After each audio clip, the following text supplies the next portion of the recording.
या मामाली इसब गोले हो त्या मामाली साबण दिली ते आपण हो विचारत. हो हां मामा गाव सांगा तुमचं, गाव तालुका नाव. माझं नाव रामधन सोनवणे, उंदरी, अं, तालुका तालुका केज, जिल्हा बीड. जिल्हा बीड.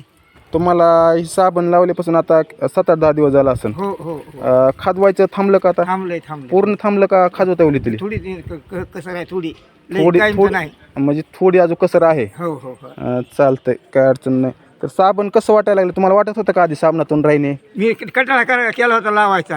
हां हे म्हणले अरे साबण लाव म्हणले, हे म्हणले मग पुन्हा लावायचं.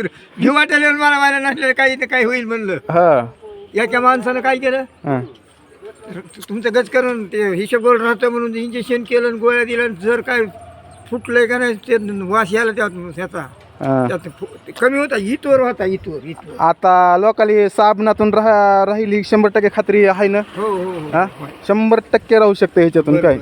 हां आम्हाला उडाली की आता साबणाची भीती वाटायली का तुम्हाला लावायची? नाही नाही काही नाही आता. हां नाही काय घाबरायचं नाही, आधीच खाजवते काय बी होऊ द्या त्यानं बिनधास्त लावा त्याच्यावर. काय काही नाही. हो हो